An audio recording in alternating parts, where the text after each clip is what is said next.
What's up, friends? This is Obi with Throdle. I'm here by this gorgeous GR86. This thing is sensational. It's got an HKS Supercharger that's so big you can barely find the engine here. And then this wide body kit is just next level. This thing went from being a little Toyota to being almost as wide as a Testarossa. I think it looks spectacular. Okay, my friends, we're here checking out the rear of this GR. And I keep looking at it because there are some sensational details that really make this car go above and beyond.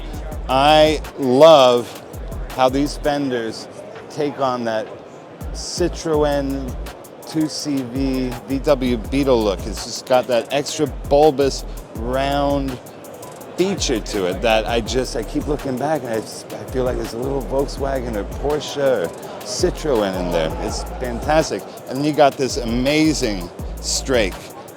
And this thing right here. Does anybody remember when the F40 had a massive wing and everybody was like, what's going on? What's going on? I tell you, it's like, these things, I just love it. I love where people are taking spoilers these days. They're next level. They used to be so basic, like a little lip thrown on the back of a car, and now you could just stare at things for hours.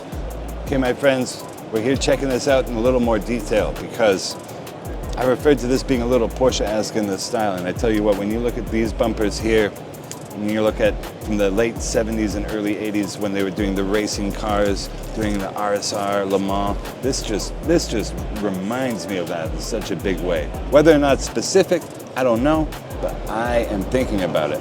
And then you have these gorgeous HKS titanium tips, and I just love the Japanese style 5586 license plate too. Tough to beat. What a beautiful car. What do you guys think? I tell you what, check us out at Throdle, download the app, leave your comments down below. We'll see you next time.